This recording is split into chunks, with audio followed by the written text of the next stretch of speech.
बहुत पहले से देख रहे हैं, पर सरकार दिखा नहीं रही ना। हम लोग तो जब होता है, हाथरस में हुआ, निर्भया हुआ, जो भी हुआ हमने किया ना, मीडिया ही नहीं दिखा रही। मीडिया हम तो आए हैं ना, आप आए हैं ना, जो खरीदी हुई मीडिया बेची है वो कहाँ है? आप तो हम में से है ना, तो आए हैं बाहर निकल के। आज अत्याचार, कल तो लोकपुरी में कुछ नया आया है, चल रहा है ना। 6 साल के बच्चे, जिन बच्चों को डायपर पैम्पर छोड़ के, दूध की बोतल छोड़ के स्कूल जाने का मौका नहीं मिला, उनके साथ ये हो रहा है। और सरकार कहाँ है पता ही नहीं है। सरकार सो रही है, क्योंकि सरकार के अपने बच्चे है ही नहीं। मोदी जी के पास कोई बच्चा होता तो वो बच्चों का इसका रीजन क्या है? ऐसे अत्याचार क्यों होते हैं आखिर महिलाओं के साथ? ये रेप की घटनाएं क्यों बढ़ती जा रही है? भाई देखने वालों की नज़र में उनको 6 साल की बच्ची में उनको क्या दिख रहा है, मुझे ये नहीं समझ में आ रहा। आज जो जनता बाहर पागल हुई है वो इसीलिए हुई है क्योंकि 6 साल की बच्ची को आप 2 साल की बच्ची को नहीं छोड़ रहे हैं, 90 साल की औरत को नहीं छोड़ रहे हैं। मेंटलिटी ऐसी हो गई है लोगों की, क्योंकि एजुकेशन की कमी है, पढ़ाई की कमी है। एक पढ़ा लिखा बंदा किसी रेप केस में फंसा हो तो बता दो, वो लिविंग स्टाइल में रह लेगा, लिविंग रिलेशन में रह लेगा, पर रेप नहीं करेगा। पढ़ा लिखा, एजुकेशन की कमी है। जहाँ एजुकेशन नहीं वहाँ पैसा नहीं, जहाँ पैसा नहीं वहाँ सेक्स की भूख, अपना माइंड डिस्ट्रैक्ट करने के लिए। लेकिन बीजेपी के जो विधायक हो तो पढ़े लिखे थे, क्या उन्होंने रेप नहीं किए होंगे कभी? बड़े हैं, पैसे वाले। कुलदीप सेंगर का नाम नहीं सुना आपने? बिल्कुल सुना है, ऐसे लोगों को सुन के निकाल देते। तो वो भी तो रेपिस्ट है, वो तो पढ़े लिखे लोग हैं। तो पैसे वाले हैं ना, यहाँ पैसे की कमी है, अभाव है, एजुकेशन की कमी है। इनके यहाँ से भी कोई पढ़ा लिखा होता तो आज हम नहीं खड़े होते, वो बच्चा कोर्ट में खड़ा होता या कहीं कुछ कर रहा होता। तो क्या ये इस प्रकार के जो आंदोलन हो रहे हैं इनसे न्याय मिल पाएगा? सरकार पे कोई पहल तो कोई करेगा, आपके हमारे घर में, सबके घर में बच्चियां हैं, लड़कियां हैं, कोई तो कुछ करेगा, कहीं से तो शुरुआत होगी। आज नहीं, कल नहीं, परसों नहीं, कभी तो सरकार जागेगी, नहीं जागेगी तो भागेगी, खत्म हो जाएगी। कुछ तो करना पड़ेगा। आज हम उनके लिए नहीं निकले, 9 साल की बच्ची के लिए नहीं निकले। हमारे घर में जो बच्चियां हैं, जो बाहर जाती हैं, उनकी सेफ है कि नहीं, हम उनके लिए भी तो निकले हैं। उन्हें भी तो हमें बचाना है। हम क्यों नहीं बचाएंगे अपनी बच्चियों को? क्योंकि सरकार ने ऐसा माहौल कर दिया है, कुछ भी करके आओ, हम बैठे हैं बेवक्त में, हम बचा लेंगे। आज औरतें ही करेंगी। जब कानून का डर नहीं है लोगों के बीच में? हाँ, बिल्कुल नहीं डर, बिल्कुल नहीं डर। गाली दे के छूट जाते हैं, गोली मार के बंदे को सम्मानित किया जाता है जामिया पे, तो डर कहाँ है? डर तो पॉकेट में रखा है सर, बाजू की पीछे की पॉकेट में रखा है, डर तो है ही नहीं। क्या महिलाओं को इस्तेमाल करने का सामान समझ लेंगे इन लोगों? बिल्कुल, उनको लगता है यूज करो फेंको, पर इन्हें ये नहीं पता, एक को फेंकोगे 50 खड़ी हो जाएंगी, 50 यूज करो 500 खड़ी हो जाएंगी। आज 50,000 यहाँ खड़ी है, हमें तो उनको धन्यवाद नहीं करेंगे, उनको ये दिखाएंगे हमें कितनी ताकत और हम सब बाहर हैं। और अब देखो क्या होता है, खत्म तो मतलब सब खत्म। क्या कहीं ना कहीं जो महिला शांत रहती है, कहीं ना कहीं इस देश में ऐसा देखा जाता है कि पितृसत्ता इस देश में है, बिल्कुल, क्या वो भी एक वजह है? क्या महिला शांत रह जाती है? हाँ, पर आज उसी पितृसत्ता ने हमें कहा है कि बाहर निकलो। हम कुछ नहीं कर पा रहे, मर्द होके तो तुम अपनी बच्चियों को बचाओ, बाहर निकलो। आज हम बाहर है इसीलिए। लेकिन यूपी में तो सीएम योगी कह रहे हैं सुरक्षित है महिलाएं। अब उनकी महिलाएं सुरक्षित होंगे, हम तो दिल्ली में, हम जहाँ देखते हैं, जहाँ हम रह रहे हैं, हम उसके आसपास सुरक्षा चाहते हैं और हम उस सुरक्षा को बचाना चाहते हैं। दिल्ली तो कैपिटल है, यहाँ तो सुरक्षित ही है। अब बिल्कुल सुरक्षित है, तभी तो हो रहा है। कल त्रिलोकपुरी में 9 साल की बच्ची, खिचड़ीपुर में 8 साल की बच्ची। सरकार से कहाँ कमी रह जाती है? सरकार कुछ करे तो अच्छा है ना, सरकार तो कुछ करती ही नहीं है। सरकार ने अगर एक फांसी दे दी होती, जेल कर दिया तो कुछ तो करती, तो सरकार ने तो कुछ किया ही नहीं है। सरकार तो हम सिखाने आए हैं, तमाम योजना चला रही है सरकार तो, बेटी बचाओ योजना। हाँ, बेटी किससे बचाओ? सरकार तो उनकी किससे बचाओ, बेटी किससे बचाओ? सवाल तो वही है। हमसे तो गलती नहीं हो रही है, बेटी बचाना किससे, ये तो पता पड़े। अगर बेटी बचाओ हो रहा होता तो जो तो इतने बैक टू बैक केसेस आपको जो देखने मिल रहे हैं वो नहीं मिल रहे होते ना।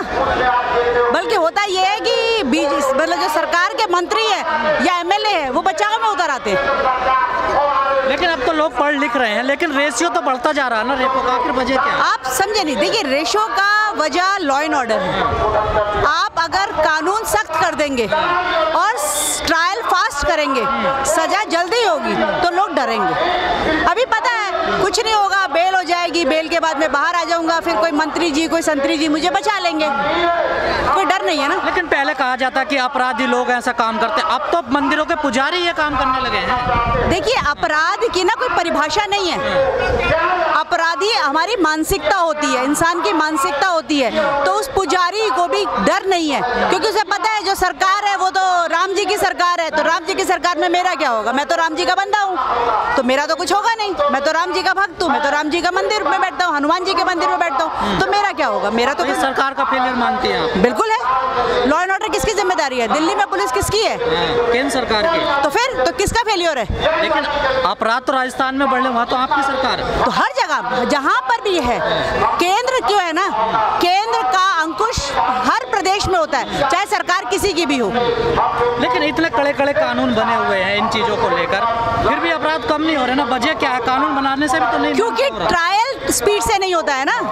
अगर आप कर दो कि 6 महीने में सजा हो जाएगी तो बिल्कुल हो जाएगा, और सजा कड़ी से कड़ी होगी, उसमें कोई ऐसा संभावना नहीं रहेगी कि बाद में जो है ना उस मैटर को सेटल किया जा सके। सेटलमेंट की पॉसिबिलिटीज खत्म कर दो। लड़के क्या करते हैं, पहले रेप करते हैं, फिर उनके परिवार वाले कहते हैं हम इस लड़की से शादी कर लेते हैं। तो ये ट्रायल की वजह से लंबे समय तक बिल्कुल ट्रायल को जानबूझकर किया जाता है। बिल्कुल हमारी संसद को चाहिए कि इसको फास्ट लिमिटेड एक टाइम फ्रेम के अंदर बांध दे कि 6 महीने तो बनाए हैं, कुछ तो हो नहीं रहा, क्योंकि फास्ट ट्रैक कोर्ट की जो तादाद है या संख्या है वो बहुत कम है। जिस हिसाब से अपराध है उस हिसाब से संख्या कम है, तो फास्ट ट्रैक कोर्ट की जो स्पेसिफिकली डेडिकेटेडली इस तरह के मामलों को देखे उसकी संख्या बढ़ानी चाहिए।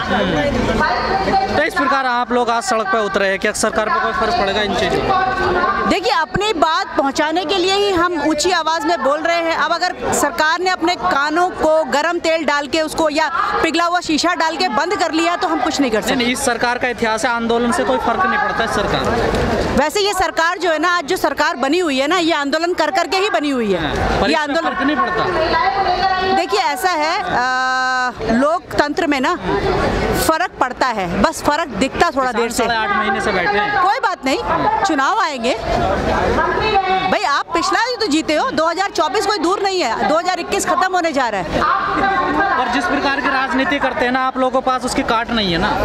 काट एक बता दो ना, गलत को गलत से काटा जाता है क्या? मतलब सामने वाला चोरी कर रहा है तो मैं भी चोरी करूं? सामने वाला काट क्या है उसकी? हम ईमानदारी से अपनी लड़ाई लड़ेंगे। हमारा तो रास्ता वही है, बापू वाला,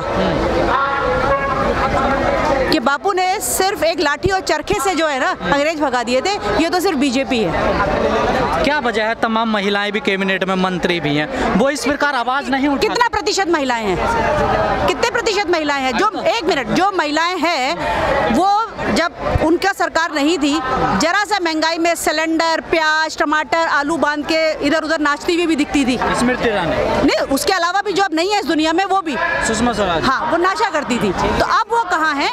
अब उनकी जबान पे ताला क्यों लगा हुआ है? अब क्यों नहीं वो ट्वीट करती हैं? जो हर छोटी छोटी बात पे ट्वीट करती थी, अब उनके ट्वीट कहाँ चले गए? अब वो क्यों नहीं प्रबल होके बोलती, प्रखर होके बोलती? तो क्या ये आंदोलन दिखावटी होते हैं क्या? ये कौन से आंदोलन जो ये करते हैं लोग, महिलाएं सड़कों पे आते हैं, जैसे आप विपक्ष में? नहीं, बात भी वो नहीं है। अगर कोई चीज तब गलत थी तो वो आज गलत क्यों नहीं है? मैं सिंपल बात जानना चाहती हूँ। अगर महंगाई तब बुरी थी तो आज बुरी क्यों नहीं है? सरकार तो कह रही है इनकम बढ़ रही है तो महंगाई भी बढ़ेगी। किसकी इनकम बढ़ी है? आपकी इनकम बढ़ी है? आपकी तनख्वाह पिछले 1.5 साल में बढ़ी है? नहीं, हमारी तो कम हो रही है। हाँ, तो फिर किसकी इनकम बढ़ रही है? मैं लॉयर हूँ, पिछले 20 महीने से कोर्ट बंद है, तो कहाँ से इनकम बढ़ी है? जो जमा है उसी से खा रहे हैं, तो कौन सी इनकम बढ़ी है? क्या इस प्रकार की जो मैम घटनाएं होती हैं, आप तो लॉयर हैं, कोर्ट में रहती हैं, क्या पुलिस की भी सह होती है क्या इसमें? देखिए, मैं ये तो नहीं कहूँगी कि पुलिस की शय होती है, पर ऐसा हो नहीं सकता। अगर देश की पुलिस अलर्ट हो तो वो एक डायलॉग था ना कि मंदिर के बाहर से कोई चप्पल भी चोरी नहीं कर सकता, क्योंकि ऐसा नहीं हो सकता जो बीट कांस्टेबल है, जो पुलिस वाले हैं, उनको अपने इलाके के जो हिस्ट्री शीटर है उनके बारे में ना पता हो, और अगर नहीं पता है तो ये उनका फेलियर है। जब ऐसे केस आते हैं, आखिरी सवाल मेरा, सबसे बड़ी समस्या क्या होती है? किस कारण आते हैं ये? किस कारण इस प्रकार की घटना होती है? रेप वाले आप बात कर रहे हैं? देखिए, रेप और असॉल्ट में 2-3 चीजें शामिल है। एक तो लॉ एंड ऑर्डर जो मैंने बोला, जो सरकार के हाथों में होता है, कानून व्यवस्था, और कानून व्यवस्था के साथ साथ हमारे जो लोगों की मानसिकता है कि बेटा हम बेटा और बेटी को बराबर नहीं मानते। वो बेटी पढ़ाओ बेटी बचाओ, हमने स्लोगन तो बना दिया, लेकिन अभी मैं आपको एक छोटा सा एग्जांपल दूंगी। ये मतलब सिर्फ 4 मंत्री बना देने से या बेटी बचाओ का नारा देने से नारी सशक्त नहीं होती है। मैं अपना एक उदाहरण बताती हूँ। मैं अभी आधार के लिए, क्योंकि मकान के जो कागज है वो मेरे नाम से है, मतलब वो मेरे उस पर है। मेरे पति को अपना आधार बनाना था तो उन्होंने बोला कि नहीं, महिला हेड ऑफ द फैमिली नहीं हो सकती, इसलिए आपका आधार नहीं बनेगा, मतलब उसका रिन्यूअल नहीं होगा, नए एड्रेस पे उसका रिन्यूअल नहीं होगा। सत्ता है यहाँ, पितृ सत्ता है, खाली कागजों में ही मातृत्व सत्ता है, मतलब कागजों में कहने के लिए, स्लोगन में, धरना में, लेकिन वास्तविकता में ये सरकार जो है ना अभी भी पुरुष जो मानसिकता है ना उससे ग्रसित है। लेकिन तमाम प्रकार की छूटें मिलती हैं योजनाओं में। कौन सी छूट मिलती है? जैसे जमीन की रजिस्ट्री वगैरह। रजिस्ट्री में छूट, एक मिनट, रजिस्ट्री में छूट है। मान लीजिए आपकी माता जी के नाम से मकान बन गया, उसमें आपके कागज हो गए, अब तो मकान पे तो माता जी का नाम है ना, तो अब आपका अपना एड्रेस परिवर्तन के लिए आप वही डॉक्यूमेंट लेके जाएंगे ना। नहीं, मेरा कहने मतलब है इस प्रकार से कोई बदलाव आया क्या? नहीं, कोई बदलाव नहीं है ना, मैं वही तो बता रही हूँ। उसी कागज को लेके आप अपना आधार कार्ड परिवर्तन करवाने जाएंगे, तो जब आप अपना आधार कार्ड परिवर्तन करवाना चाहते हैं तो वो ये कहते हैं कि महिला हेड ऑफ द फैमिली नहीं हो सकती है, और उसके बिना पर आपका आधार कार्ड रिजेक्ट हो जाएगा, टेक्निकल रीजन कह के, क्योंकि मेरे घर में 2 बार हो चुका है ये।